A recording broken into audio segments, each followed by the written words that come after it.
محترم ناظرین و سامعین آداب۔ اردو تلفظ کی بہتری کے سلسلے میں آج ہم ایک اور اہم لفظ پھولوں کا گلدستہ پر بات کریں گے۔ اس ویڈیو میں بھی ہم ڈاکٹر رؤف پاریکھ کی ایک اور تحریر کا اقتباس پیش کریں گے۔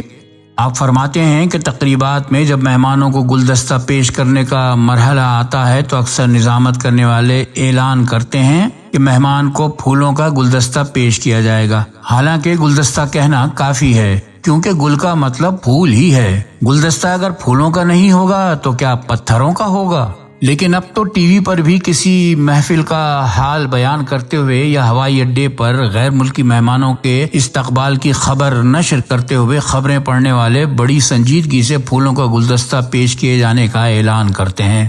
یہ ایسے ہی ہے جیسے بعض لوگ آب زمزم کا پانی کہتے ہیں، حالانکہ آب کا مطلب پانی ہی ہے۔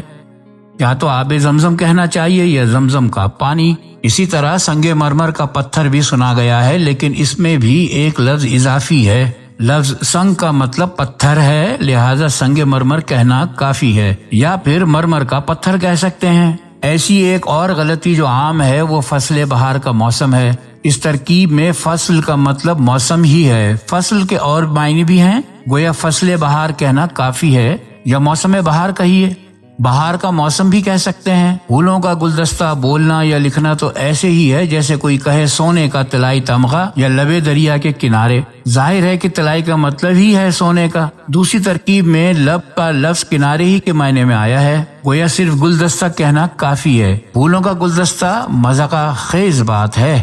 بہت شکریہ، ملتے ہیں اگلی ویڈیو میں، اس وقت تک کے لیے اجازت دیجیے، آداب عرض ہے۔